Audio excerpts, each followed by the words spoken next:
Muito bem, boa noite a todos. Começa agora o 24º Seminário de Filosofia da Faculdade Católica da Paraíba, cujo tema será Nietzsche, Feminismo, Moral, Religião, Recepção. O 24º Seminário de Filosofia da Faculdade Católica da Paraíba será então dedicado ao filósofo alemão Friedrich Nietzsche, organizado pelo curso de Filosofia. O evento tem por objetivo colocar em discussão reflexões de Nietzsche sobre feminismo, moral, religião e a recepção de sua filosofia. O que Nietzsche pensava sobre feminismo, moral e religião? Era objetivo seu criar uma nova ética? Como aconteceu sua recepção entre juristas brasileiros? Vejamos o que especialistas de renome da pesquisa Nietzsche têm a dizer. O evento ocorrerá todo ele no formato híbrido, sendo então online para os palestrantes, com transmissão ao vivo no canal do YouTube da faculdade, e presencial para os estudantes. Ocorrerá entre os dias 28, 29 e 30 de novembro deste ano, sempre a partir das 19 até as 22. Hoje teremos então a abertura do evento com a seguinte temática: Nietzsche, feminismo, e temos a imensa alegria, o imenso prazer de termos conosco, já está entre nós, a professora Scarlett Martin, que irá fazer uma palestra sobre o seguinte tema: Nietzsche e as configurações do feminino. Então, hoje começamos assim, com essa temática, Nietzsche e o feminismo. Amanhã adentramos na temática sobre Nietzsche e a moral, com a presença de João Evangelista Tude de Melo Neto e a professora Vânia Dutra de Azeredo. Esses dois palestrantes vão falar principalmente, então, dessa temática, Nietzsche e a moral. Na quarta-feira, dia 30, aí começaremos com Nietzsche e a religião. A pesquisadora Grace Kelly, que está fazendo estudo pela UniOeste, vai falar sobre os aspectos do antagonismo de Nietzsche ao conceito de pecado. Então, vai tratar sobre essa temática, Nietzsche e a religião, e encerraremos no dia 30, abordando questões sobre a recepção do pensamento de Nietzsche no Brasil, em particular entre juristas brasileiros, com Luiz Felipe Xavier Gonçalves. Muito bem, então, uma palavra breve sobre a Faculdade Católica da Paraíba, que foi fundada no ano de 1970, é uma instituição pioneira na criação de uma faculdade com cursos de licenciatura no Alto Sertão do estado da Paraíba. Desde então, a faculdade, desde a década de 70, a faculdade passou a atender os jovens e interessados não apenas dos municípios sertanejos paraibanos, mas também de outros estados da região Nordeste, com os quais a Paraíba faz fronteira, o caso do Ceará, Pernambuco, Rio Grande do Norte. É com imensa alegria que o 24º Seminário de Filosofia da Faculdade Católica da Paraíba traz a presença de uma especialista da filosofia nietzschiana, reconhecida, sem sombra de dúvida, internacionalmente, por seu trabalho rigoroso. Estamos falando de Scarlett Martin. Scarlett é referência na área, ela possui trabalho pioneiro nos estudos de Nietzsche no Brasil e é presença marcante também na cena internacional. Bom, mais uma vez é preciso dizer que é motivo da maior felicidade deste que fala e da Faculdade Católica da Paraíba receber Scarlett Martin entre nós. Eu vou agora apresentá-la. Scarlett Martin é professora titular de Filosofia Contemporânea da Universidade de São Paulo. Ela graduou-se em Filosofia pela Universidade de São Paulo, concluiu o mestrado em Filosofia na Université Paris 1, Panthéon-Sorbonne, defendeu o doutorado em Livre Docência pela Universidade de São Paulo, a USP, fundou no Brasil publicou no Brasil e Alhures, salvo erro das minhas contas aqui, a gente pode depois ver diretamente com ela, mas Scarlett já publicou cerca de 22 livros, a maioria no Brasil, mas também fora do país. Na maioria desses livros, claro, a maioria são sobre Nietzsche. Eu cito alguns deles, alguns títulos. Nietzsche e a Arte de Decifrar Enigmas, que é de 2014, e o seu grande título, vamos dizer, o seu best-seller, Nietzsche, das Forças Cósmicas aos Valores Humanos, que já está na 3ª edição. Essa é uma obra de referência nos estudos nietzschianos no Brasil e alhures. Um outro título da Scarlett muito conhecido chama-se Extravagâncias, Ensaios sobre a Filosofia de Nietzsche, também está na sua 3ª edição já. É nessa obra, que é de 2009, que Scarlett apresenta um texto chamado Nietzsche e a Cena Brasileira. O texto já havia sido publicado anteriormente, mas é esse texto que inaugura no Brasil os estudos sobre recepção do pensamento de Nietzsche. Um outro título dela chama-se Nietzsche, seus leitores e suas leituras. Um outro título conhecido, e eu acho que já esgotado, não encontramos mais para comprar, se chama Nietzsche, Filósofo da Suspeita. Um outro título conhecido chama-se A Irrecusável Busca de Sentido, uma autobiografia intelectual da autora, de 2004. Scarlett publicou ano passado, na França, o seguinte título, Les Ambivalences de Nietzsche, Tipos, Figuras e Imagens Femininas. Esse mesmo material que serviu que ela traduziu e ampliou e deu origem a um outro título, a um outro livro que eu falarei dele em breve. Então, como eu disse, Scarlett já publicou vários livros no Brasil, fora do Brasil. Um deles ela publicou na Argentina, que se chama Nietzsche e la Nueva Concepción del Mundo, pela editorial Brujas, na Argentina, de 2007. Cabe ainda falar, então, que Scarlett publicou, obras coletivas, textos, ensaios em obras coletivas e revistas especializadas no Brasil, na Argentina, na Austrália, na Espanha, na França, Itália, Portugal, nos Estados Unidos, na Colômbia, Venezuela, Bolívia, na Argentina e no Chile. Cabe ainda destacar que foi Scarlett Martin quem fundou o GEM, o Grupo de Estudos Nietzsche. Foi ela também que criou a revista referência sobre Nietzsche no Brasil, eu diria na América Latina, que se chama Cadernos Nietzsche. Ela é criadora e fundadora da melhor coleção de livros sobre Nietzsche em língua portuguesa, se chama Sendas e Veredas. Ela implementou o GT Nietzsche junto à Anpof, e Scarlett integra o comitê científico do Hyper Nietzsche, de Nietzsche Studium e de Monographie und Textes zur Nietzsche-Forschung. Cabe aqui detalhar alguns pontos rápidos, Então, o que é exatamente o GEM, O Grupo de Estudos Nietzsche? É um grupo de pesquisa de destaque nacional e internacional na pesquisa a respeito do pensador alemão. É um grupo ímpar que tem reconhecimento internacional, fora de qualquer dúvida, um grupo com bastante unidade interna e cooperação e unidade interna. Vale a pena falar rapidamente da revista Cadernos Nietzsche, que foi fundada em 2006 e lança 3 vezes ao ano, lança 3 números por ano. A revista integra a base do Cielo e é considerada uma das melhores revistas, como eu já disse, no país sobre Nietzsche. Ela tem classificação A1 pelo Qualis Periódico da CAPES, e desde sua fundação a professora Scarlett Martin traz para a revista Cadernos Nietzsche, traz para o público brasileiro leituras do pensamento de Nietzsche, e a revista se constitui, então, num espaço de interpretações e acolhe trabalhos de pesquisadores nacionais de renome, mas também de estudiosos brasileiros já confirmados, mas também de pós-graduandos. Enfim, promove o diálogo entre as diferentes gerações.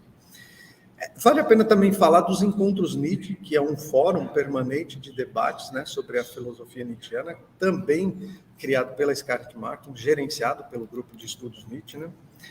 Só para rapidamente falar, então, da coleção Sendas e Veredas, como eu disse, foi fundada no ano de 2000 pela Scarlett, e é uma coleção enorme de livros, já tem, acho que, mais de 20 títulos, é sem dúvida a melhor coleção, acolhe materiais de diferentes linhas interpretativas do pensamento de Nietzsche, como diz a fundadora, sem desconto, sem exceção e sem seleção.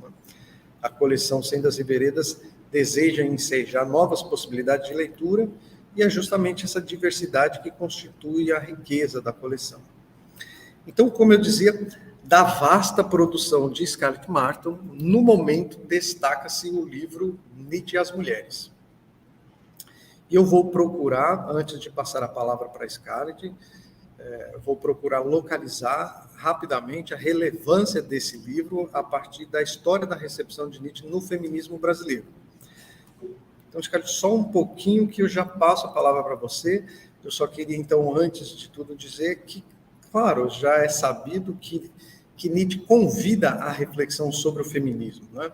O termo feminismos aparece na obra de Nietzsche já a partir do ano de 87, ao longo da obra aparece pelo menos umas 7 vezes.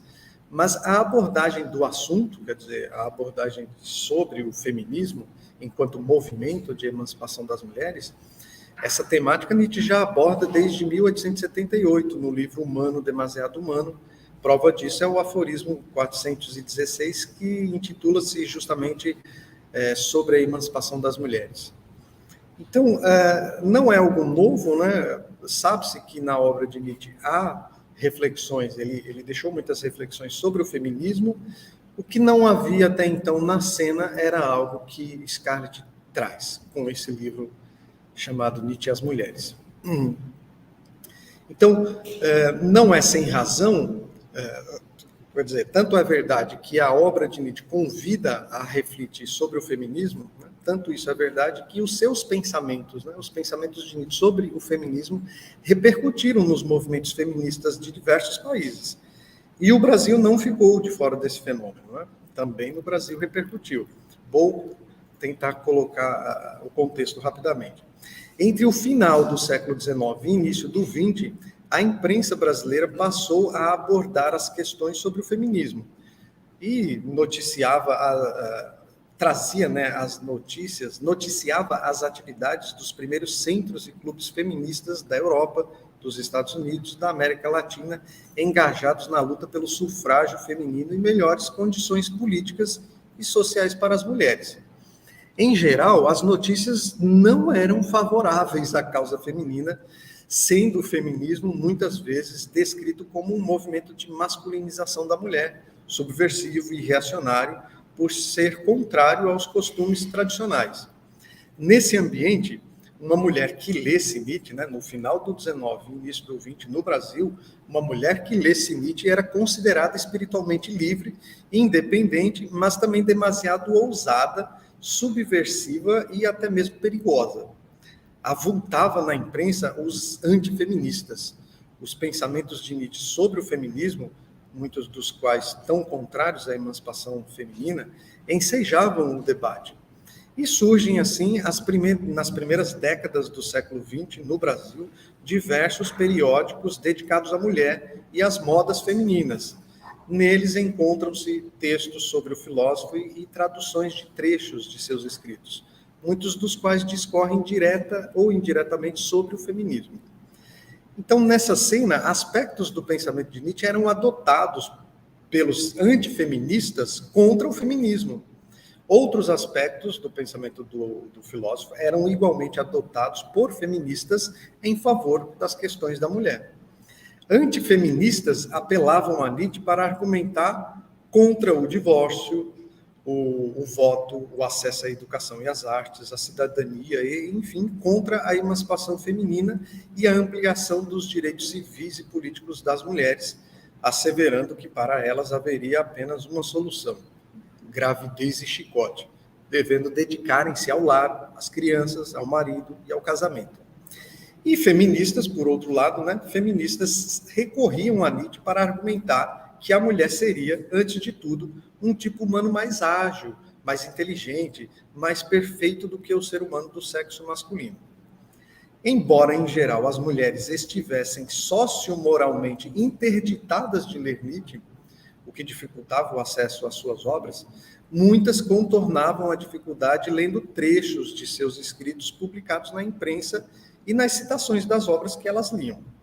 Havia o temor de que a leitura das obras de Nietzsche induzisse as mulheres a se olvidarem de seus deveres para com a família e a entregarem-se ao puro egoísmo. Mas era comum essas mulheres que queriam ler Nietzsche encontrarem aforismos seus, ou isolados, ou sequências deles, em periódicos de alta circulação, e tanto mais ainda nas revistas femininas. Além de traduções de cartas, aforismos e parágrafos diversos, também essas mulheres se deparavam com chamadas de textos tais como, abro aspas, Nietzsche e as mulheres, ou A Mulher na Vida e na Obra de Nietzsche. Esses eram títulos de textos escritos, no caso específico desses dois, por homens, um historiador e um escritor. Seja como for, nesse contexto do final do século XIX e início do XX, a filosofia de Nietzsche repercute com enorme força no Brasil, como se verifica na produção de diferentes mulheres do movimento feminista, também de historiadores, escritores e críticos em geral. Isso é constatável, né, que essa repercussão de Nietzsche no movimento feminista a partir da produção de algumas feministas. Eu cito algumas aqui: a Albertina Berta, a Maria Cecília Bandeira de Melo Vasconcelos, uma outra chamada Rosalina Coelho, que era uma poetisa, e a feminista chamada Maria Lacerda de Moura. Conceitos, personagens, aspectos diversos do pensamento de Nietzsche e, sobremaneira, o que ele pensava sobre feminismo atravessam muito dos textos dessas autoras. E é pertinente investigar algumas hipóteses para o seguinte problema: quais foram os aproveitamentos da filosofia de Nietzsche no feminismo brasileiro levado adiante por essas quatro feministas? Por exemplo, uma hipótese preliminar orientadora, clara e evidente, desde o livro Nietzsche e as Mulheres, é a seguinte.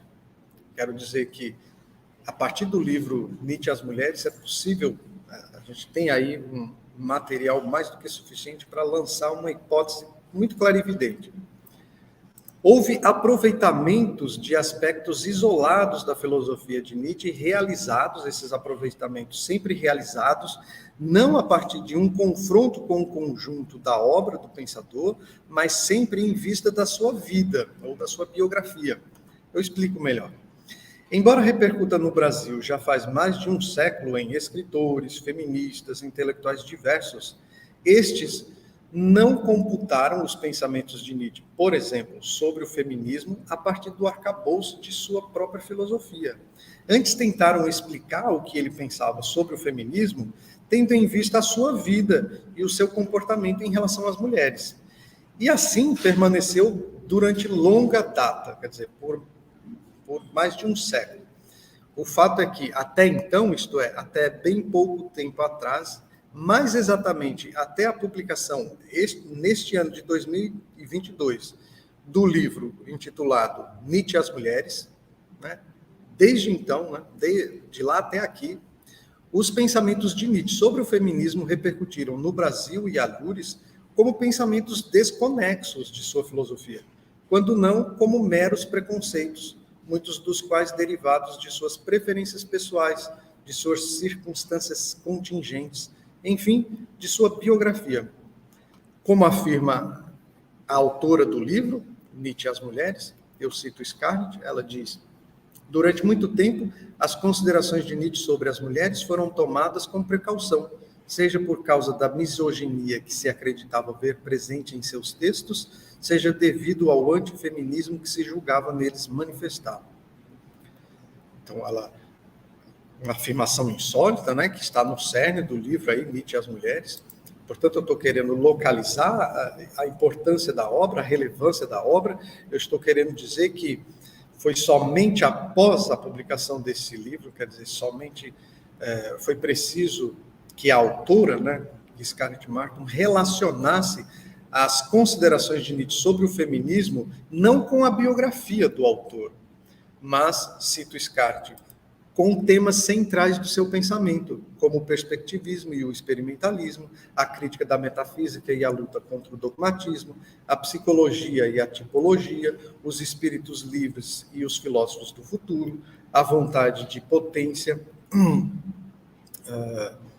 Só um pouquinho, me perdi aqui. A vontade de potência, a noção de força, o eterno retorno do mesmo e o amor fati, as ideias modernas, e a décadence, fecho aspas. E por quê? Porque é nesse quadro filosófico que se situam os pensamentos de Nietzsche sobre o feminismo. Somente esta abordagem filosófica pôde evitar, cito de novo a autora, evitar o risco de lançar sobre os textos do filósofo um olhar obnubilado pela defesa ou pela recusa das posições femininas. Não se trata de fazer uma leitura literal e anacrônica dos seus escritos, que acabaria por taxá-lo de misógino. Nem é o caso sem uma avaliação prévia de suas proposições, de deixar-se levar por um discurso apologético que faria dele cúmplice do feminismo. Então, fecho aspas. Então, para concluir, somente após a publicação de Nietzsche e as Mulheres é que nós, brasileiros, e em geral a comunidade que estuda Nietzsche, no Brasil e lá fora, somente após a publicação de Nietzsche e as Mulheres é que chegamos ao conhecimento de que os pensamentos de Nietzsche sobre o feminismo não podem ser compreendidos numa perspectiva biográfica, visto que eles ocupam um lugar central em sua obra. E é nessa direção que teremos agora o prazer, a enorme felicidade de ouvir Scarlett Martin falar sobre o seguinte título dela hoje, Nietzsche e as configurações do feminino. Scarlett, super agradeço sua presença conosco, é uma enorme alegria escutá-la e passo a palavra de imediato. Muitíssimo obrigada, professor Geraldo, pelo seu convite e por essa oportunidade de estar aqui com vocês todos para discutirmos essas questões tão relevantes, né, que dizem respeito ao pensamento nietzschiano. Ouvindo o professor, eu me lembrava que essa situação que o professor descreve aqui no Brasil, na passagem do século XIX para o século XX, em que a leitura dos textos de Nietzsche era vista como perigosa, esta mesma posição era adotada também na Europa. Em vários países europeus se pensava que não se podia fazer contato com os pensamentos deste nosso filósofo, os escritos deste nosso filósofo, porque eles corriam o risco de levar à dissolução da própria sociedade. E as mulheres, sem sombra de dúvida, que eram sempre consideradas como seres humanos mais frágeis, que podiam se deixar influenciar por quem quer que seja, a elas ainda era mais vedado o contato com os textos de Nietzsche.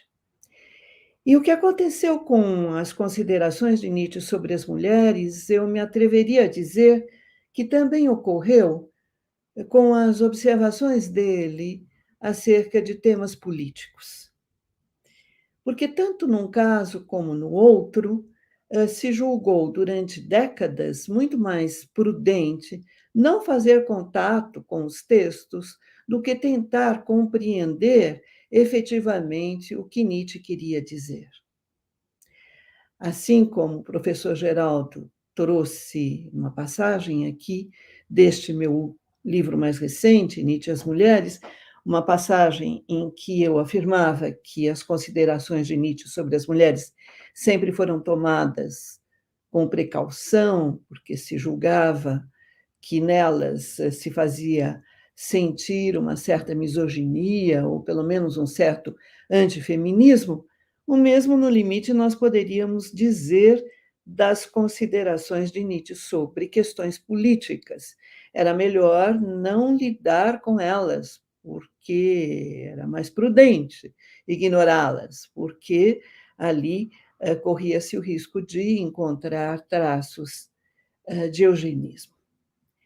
Bem, o que importa aqui para nós hoje é que a mim me parece de extrema importância examinar as questões teóricas que emergem dos textos de Nietzsche e refletir sobre o lugar que esses textos acerca das mulheres, ocupam no conjunto de sua obra.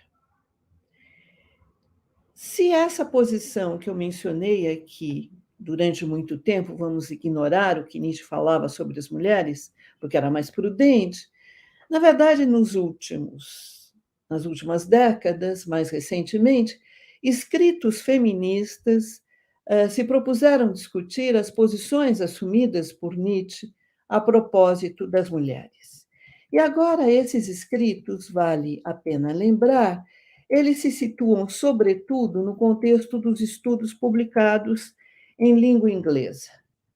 Investigar as eventuais contribuições da filosofia nietzschiana para a teoria feminista e discutir como interpretar as observações de Nietzsche sobre o feminino, estas têm sido as vias adotadas. Temos aí, então, um confronto de posições. E para nós importa ressaltar que nessa vaga mais recente, uma vaga em que os estudos feministas procuram, de uma certa maneira, se apropriarem do pensamento nietzschiano, vários trabalhos tomam como ponto de partida, tanto na Inglaterra quanto nos Estados Unidos, a leitura desconstrutivista inaugurada por Derrida em 1978, no seu livro Esporas, os estilos de Nietzsche. Nesse livro, Derrida faz um uso metafórico da mulher. E esse uso vai inspirar vários trabalhos feministas, por exemplo, os de Sarah Kaufman, os de Lucy Irigaray, que tomam Nietzsche por um valioso interlocutor. Adotando perspectivas diversas, várias autoras julgaram que as ideias de Nietzsche podiam oferecer interessantes pontos de partida para a teoria feminista. Vamos examinar um pouco mais de perto agora, fazendo contato mais direto com o corpus nietzschiano ele mesmo, com os escritos de Nietzsche ele mesmo, se é possível fazer de Nietzsche um interlocutor valioso para defender posições feministas. Não há dúvida de que o recurso de Nietzsche à tipologia se acha estreitamente ligado à sua recusa a encarar a mulher como uma essência. Recurso à tipologia, ou seja, há vários tipos. Tipos, por exemplo, de mulheres. O que nos leva a pensar que não existiria uma essência, nem uma identidade feminina. Rejeitando a ideia de mulher em si, pelo mesmo movimento, Nietzsche torna possível conceber uma pluralidade de configurações do feminino e tomar cada uma delas na sua singularidade. Portanto, Nietzsche vai falar das solteironas, das mães, das mulheres emancipadas, também vai falar das atrizes, vai falar das mulheres que são céticas, enfim, há uma pluralidade realmente grande de configurações do feminino. E isso se dá, como eu dizia, justamente porque Nietzsche rejeita a ideia de mulher em si. Inseridas nesse contexto específico, as suas afirmações a propósito do comportamento feminino não visam a mulher de modo geral, ao contrário, elas buscam revelar os traços característicos de vários tipos de mulheres. Não é por acaso que feministas norte-americanas, em particular, tendem a valorizar os aportes, as contribuições da filosofia nietzschiana para a causa das mulheres. Nietzsche teria introduzido, para usar uma expressão a que essas feministas recorrem, teria introduzido a multiplicidade feminina. Então, o que vemos? De um lado, aqueles que julgam Nietzsche um pensador misógino, como, por exemplo, um comentador aí de longa data, da metade do século XX, de nome Walter Kaufmann, que dizia que o que Nietzsche escrevia sobre as mulheres não tinha nenhum talento filosófico e que, portanto, não se deveria levar em conta. De outro lado, bem mais recentemente, eu diria nas últimas 2, 3 décadas, escritos de feministas fazendo de Nietzsche um valioso interlocutor para a causa do feminismo. No meu entender, se há muitos trabalhos sobre os escritos de Nietzsche a propósito das mulheres, faltam investigações acerca da estrutura filosófica que está na base desses escritos. É por isso mesmo que eu renunciei, nesse meu livro, a estabelecer um diálogo entre o seu pensamento e os estudos feministas. Na verdade, trata-se aqui de trazer uma questão de caráter metodológico. Até onde eu percebo, as escritoras, as estudiosas feministas que recorrem a Nietzsche, elas não se colocam como historiadoras da filosofia. Elas não estão procurando compreender o que Nietzsche disse. Elas estão, sim, recorrendo ao pensamento nietzschiano e se apropriando dele como uma caixa de ferramentas para pensar outras questões. Para pensar, por exemplo, as questões colocadas pela causa feminista. E o trabalho que eu procuro fazer, e isso desde sempre, é um trabalho de historiadora da filosofia.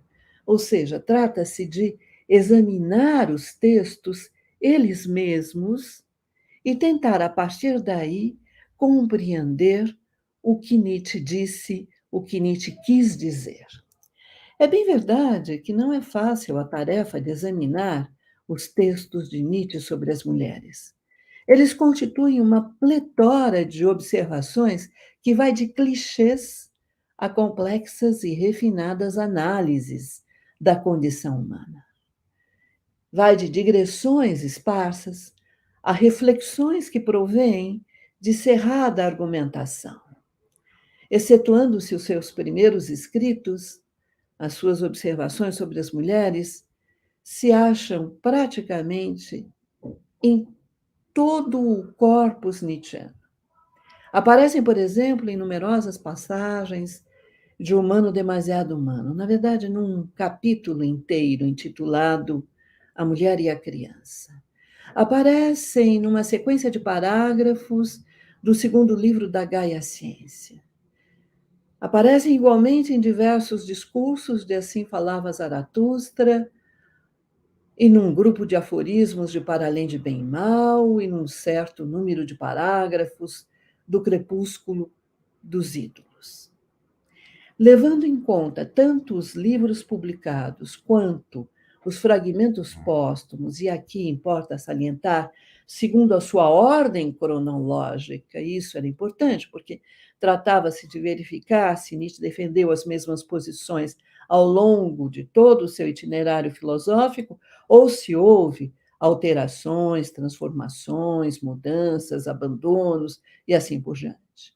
E foi o que eu tentei fazer, levando em conta tanto os livros publicados quanto os fragmentos póstumos, segundo a ordem cronológica de sua elaboração. O meu intuito foi o de fazer esta leitura imanente dos textos de Nietzsche com o propósito de elucidar as posições que ele assume em relação às mulheres e, ao mesmo tempo, realçar as estratégias a que recorre.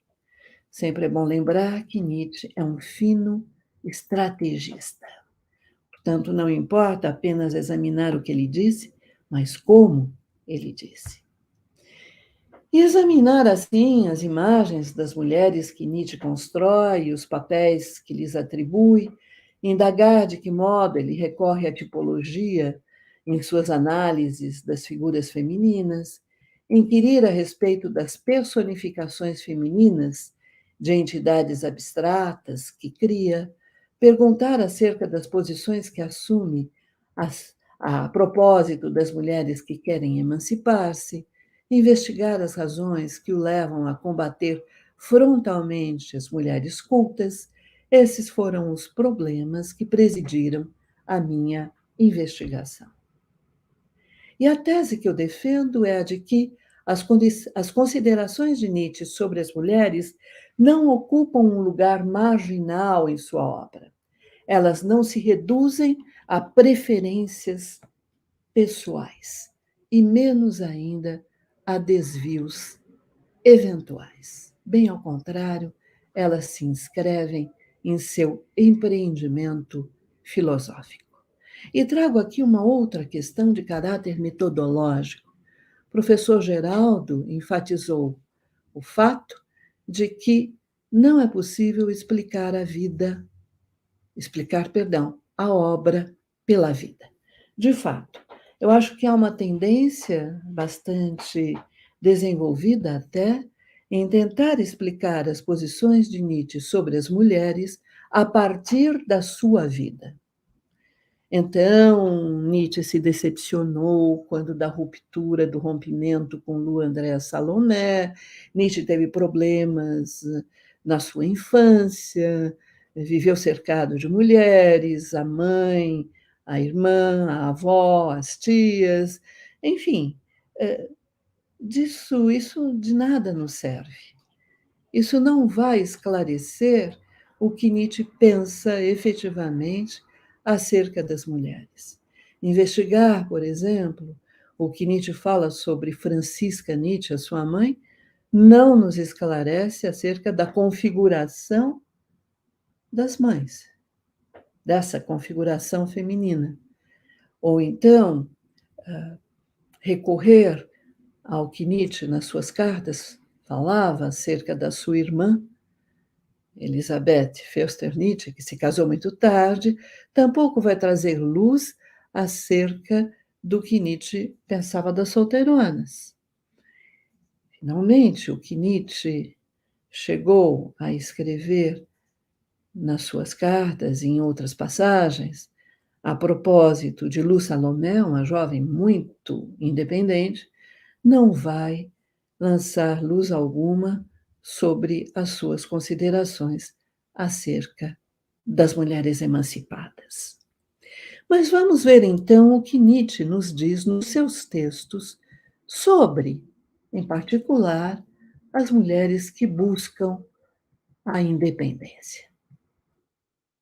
Todas elas me amam, escreve Nietzsche no Esse Homo, um dos seus últimos livros, e logo acrescenta: com exceção das mulherzinhas vitimadas, as emancipadas entre aspas, as incapazes de terem filhos. Entendendo que as mulheres que buscam a própria independência são vítimas por não poderem procriar, Nietzsche revela nessa passagem o seu conservadorismo. Na verdade, são vários os momentos de sua obra em que ele deixa claro o lugar que as mulheres deveriam ocupar na ordem social e os papéis que teriam de desempenhar. O lugar seria o seu domínio de atividades, acompanhar o marido e cuidar dos filhos, as suas tarefas. Enquanto as mulheres são feitas para servir, dependendo daqueles a quem servem, os homens julgam fundamental manter a autonomia. Eles revelam, assim, uma condição superior que lhes permite se dedicarem a grandes tarefas. Por isso mesmo, é com precaução que devem considerar o matrimônio. Na medida em que se trata de um contrato que impõe obrigações aos homens, eles só poderiam aceitá-lo se contribuísse para o próprio desenvolvimento intelectual.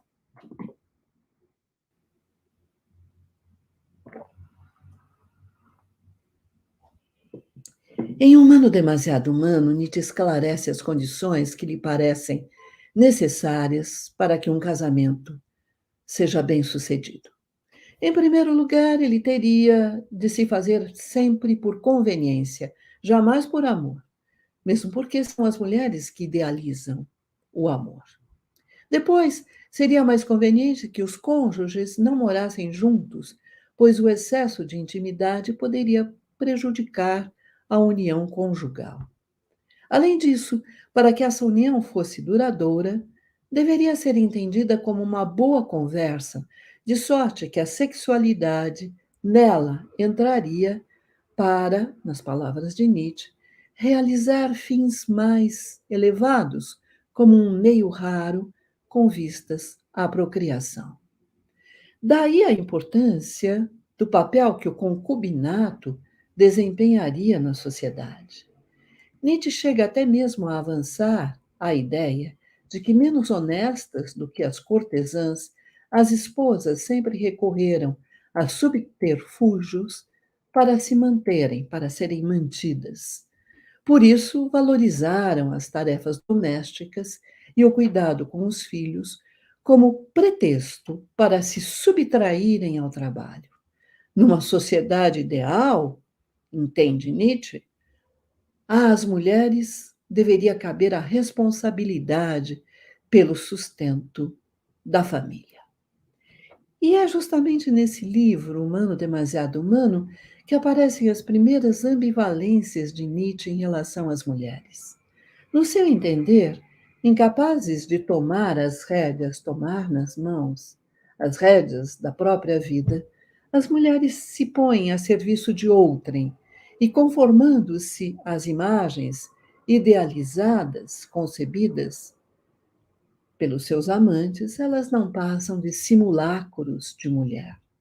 Por outro lado, uma vez que a figura materna desempenha um papel determinante na imagem que os homens constroem da mulher, e uma vez que as mulheres têm um comportamento maternal face aos seus amantes, elas são responsáveis pelas atitudes que os homens assumem em relação a elas.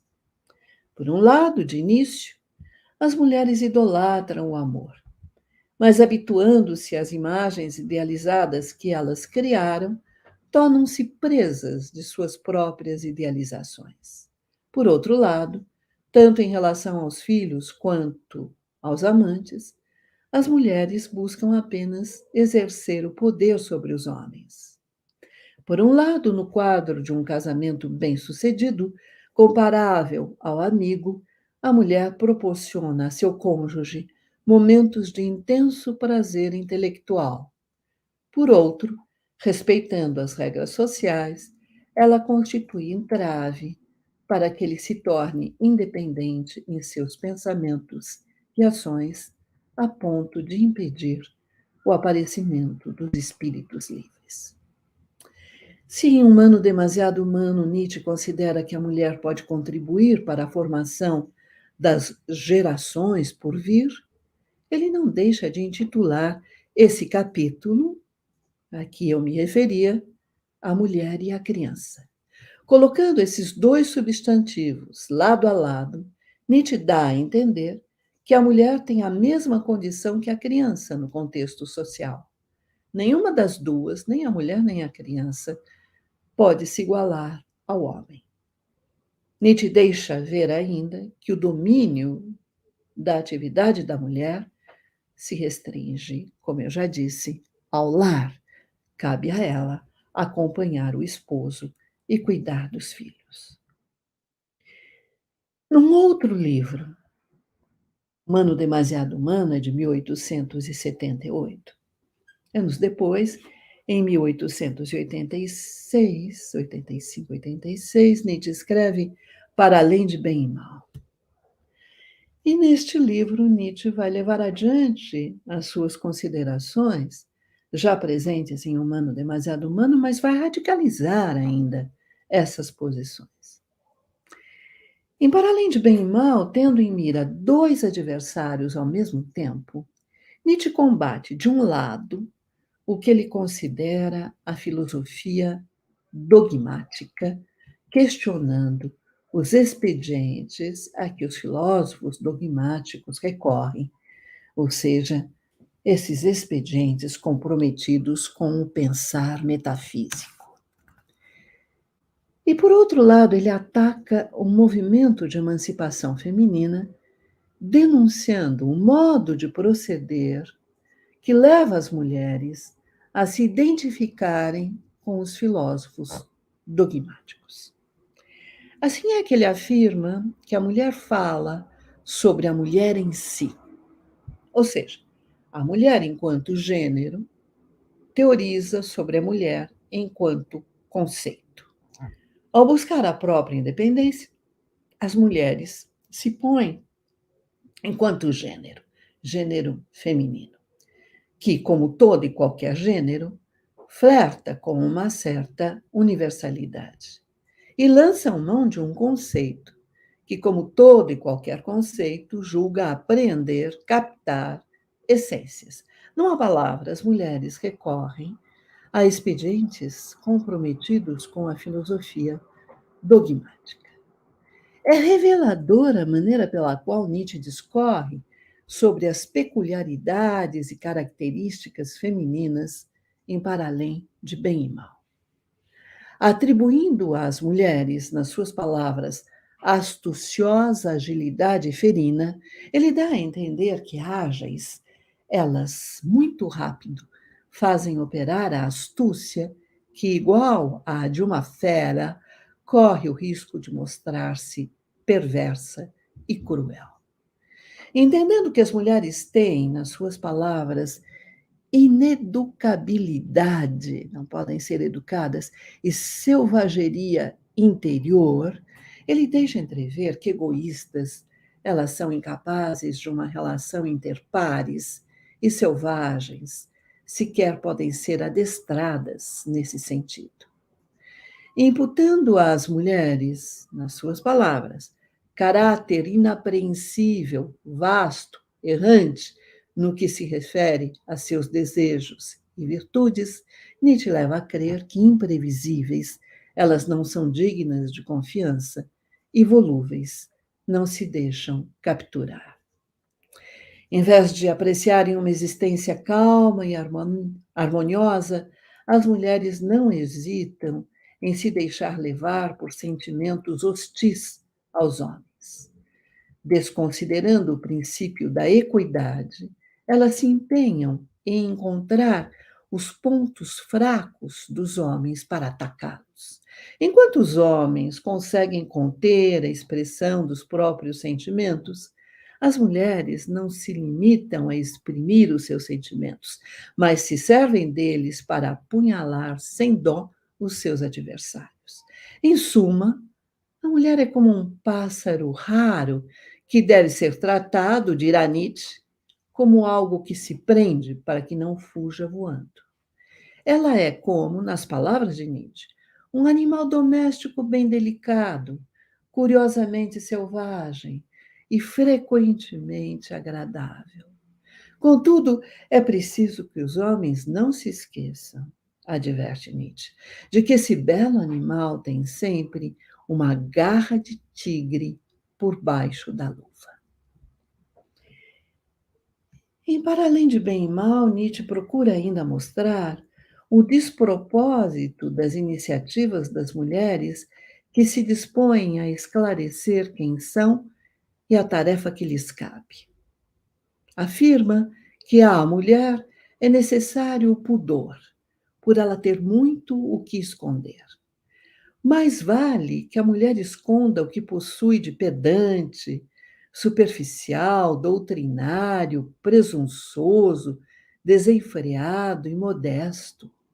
Mais vale que ela esconda tudo isso que, nas suas palavras, até o momento e no fundo, só o temor ao homem reprimiu e conteve da melhor maneira.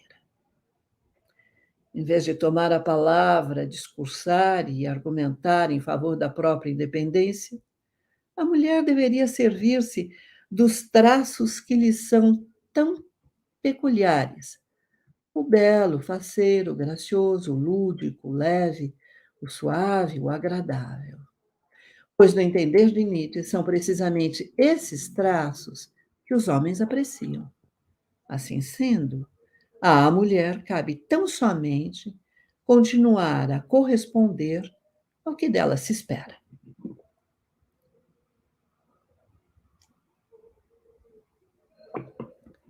Contudo, se ao lutar por igualdade de direitos,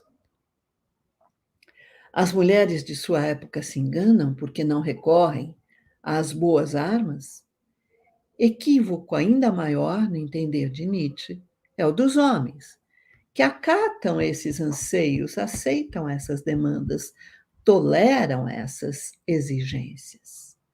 Da perspectiva nietzschiana, ceder à ideia de igualdade, quando se pensa em problemas relativos à política, à ordem social e à educação, é o traço distintivo de pensadores superficiais, pensadores incapazes de conceber a mulher, nas palavras de Nietzsche, como se deveria conceber a mulher, como posse, como propriedade, a manter sob 7 chaves como algo destinado a servir. E então Nietzsche se volta contra esses pensadores que apoiam as causas das mulheres que querem se emancipar. Nós poderíamos lembrar aqui de um deles, John Stuart Mill. Esse britânico chegou a se casar até com uma feminista, Harriet Taylor Mill, mas mais importante do que esse dado biográfico, vale a pena salientar que assinou junto com ela textos e chegou a publicar, inclusive, textos não só a favor do sufrágio, do voto feminino, de dar o direito às mulheres de votar, mas também sobre a emancipação feminina.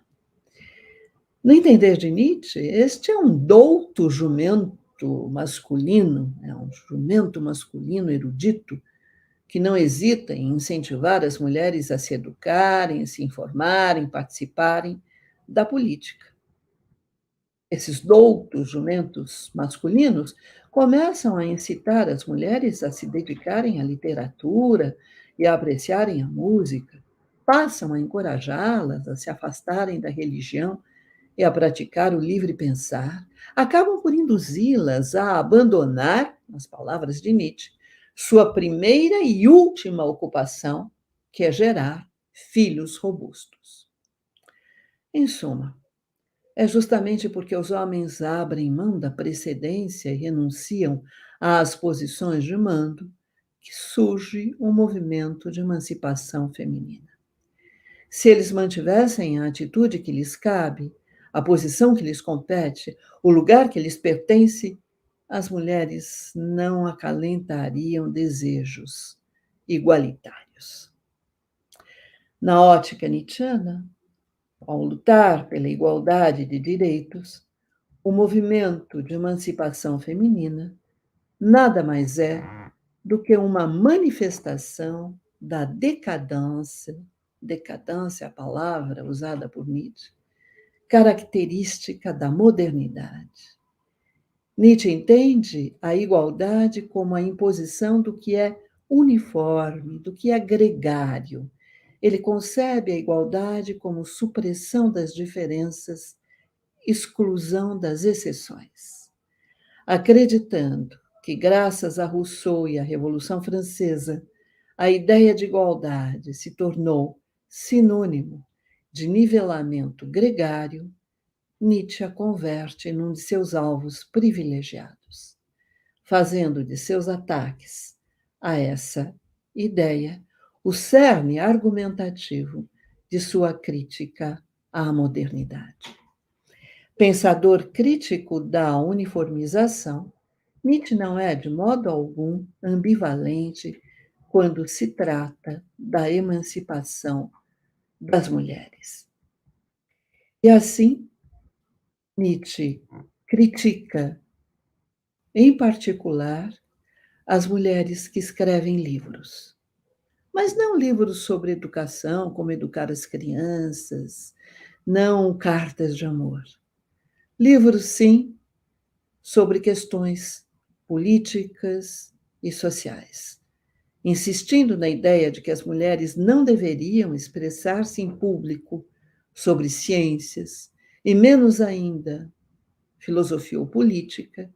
Nietzsche adere à prática da exclusão, tão característica da filosofia dos tempos modernos. Pela atenção, muitíssimo obrigada.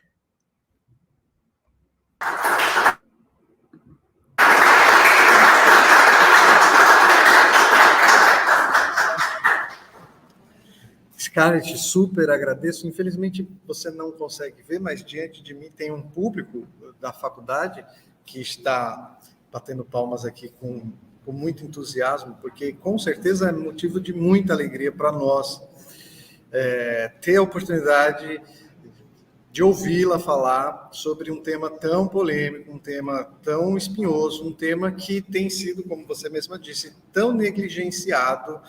E enquanto o público vai preparando as questões, que já tem algumas questões aqui, eu não sei, eu não sei se eu tenho uma questão para fazer, mas eu fico sempre me perguntando, bom, tinha mesmo que ser uma mulher, né? Para escrever Nietzsche às mulheres. Sim, é preciso essa audácia, era preciso que uma mulher mesmo fizesse.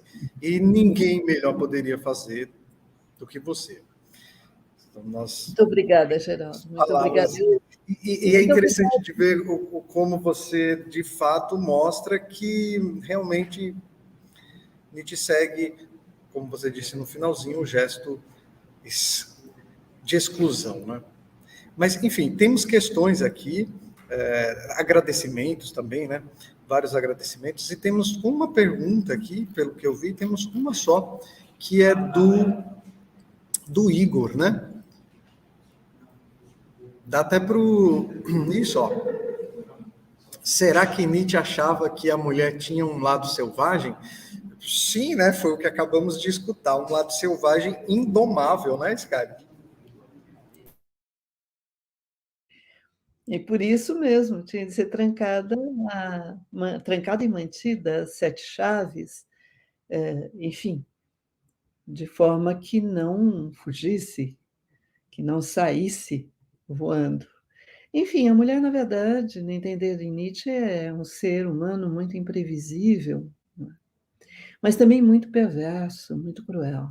É um ser humano realmente muito cruel. E um ser humano que foi feito para servir unicamente, servir aos homens. E que se engana muitíssimo nesse momento. Nós estamos aí na segunda metade do século XIX, nós estamos diante de um feminismo nascente, que estava surgindo, as chamadas sufragetes, né?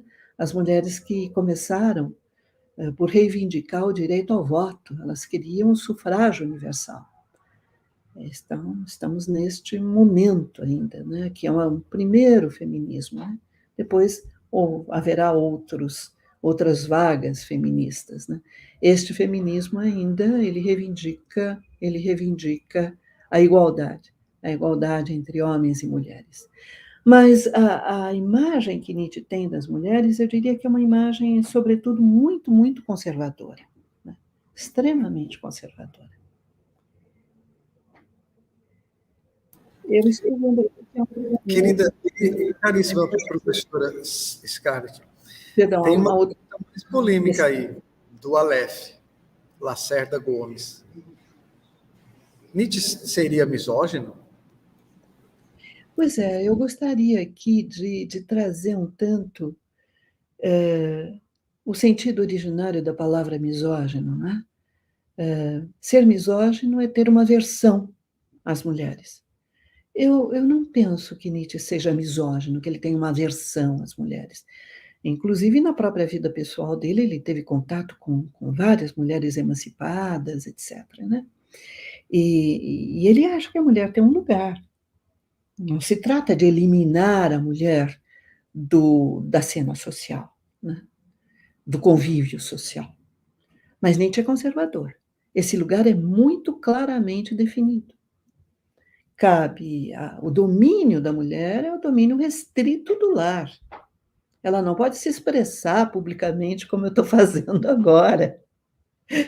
Ela deve cuidar do marido e dos filhos. E a sua, como nós vimos, principal função é a de gerar filhos, seres robustos. Muito obrigado, professor Scarlett. Para encerrarmos com essa última questão, não é ultrapassado hoje estudar Nietzsche?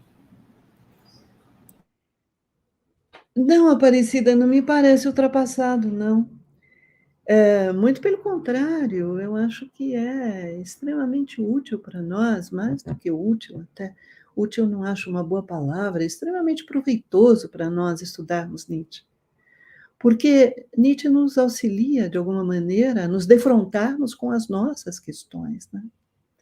Em que medida hoje nós, mulheres, estamos assim tão tranquilas no Brasil? Será que nós temos aqui reconhecido o lugar que nos compete, que nos cabe? Se nós pensarmos, por exemplo, em situações europeias, na França, os salários de homens e mulheres são equiparados e devem ser equiparados por lei, né? A presença das mulheres nas empresas e também nos cargos políticos é notável, né? Então, nesse momento em que nós nos defrontamos com os textos de Nietzsche, em que temos aí um Nietzsche tão conservador, em outros aspectos ele não é conservador, em outros aspectos ele é extemporâneo, ele está além da sua época, etc. Mas no que diz respeito à questão feminina, ele é realmente conservador. E ao nos defrontarmos com esse Nietzsche conservador, nós nos perguntamos, e nós, como é que nós ficamos nessa história? Muitíssimo obrigada a todos, muitíssimo obrigado, professor Geraldo, uma vez mais. Eu sei que nós estamos chegando ao final. E para mim foi uma grande alegria, igualmente, estar aqui com todos vocês. Nós é que agradecemos demais, para nós é uma imensa felicidade. E se me permite complementar, como a senhora mesma expôs ao longo da sua fala, a partir da ideia de tipologias é possível avançar, né? Muitas questões sobre o feminismo, muitas questões sobre a condição da mulher. Enfim, Nietzsche é sempre um autor que devemos visitar, que devemos ler, e devemos lê-lo sempre com probidade intelectual, como ele mesmo gostaria, né? Como ele mesmo propôs. Então, olha só, tem um monte de comentários aqui na nossa linha do tempo, comentários, referências, mais perguntas, e eu, em nome da Faculdade Católica, dos diretores da faculdade, o coordenador do curso, o Padre Walter, um dos diretores que acompanhou aqui, o Padre Severino, a Faculdade Católica da Paraíba não tem palavras para expressar a nossa alegria, a nossa felicidade em tê-la conosco, professor Scott. Tenho certeza que foi muito útil. O vídeo vai ficar no canal da faculdade, depois esse mesmo vídeo vai, uma cópia dele, por assim dizer, também vai migrar para o seu canal. O professor Scott tem um canal no YouTube, tem vários vídeos dela, e ela aceitou gentilmente esse convite, prestes a viajar, né? Era, na verdade, Scott ia encerrar o nosso evento dia 30, mas dia 30 eu acho que você ou está cruzando o Atlântico ou já chegou em Paris, né? Então, nós agradecemos demais a sua presença e desejamos, então, uma boa estadia em Paris e um ótimo final de ano. Obrigado a todos que estiveram presentes. Amanhã nós retomamos, amanhã continuamos com o 24º Seminário de Filosofia, sendo que amanhã a temática será Nietzsche e a moral, com dois especialistas de Nietzsche nessa temática, que é o João Evangelista Tude de Melo Neto e a Vânia Dutra de Azeredo. Começaremos a partir das 19h. Aguardo por todos. Até breve.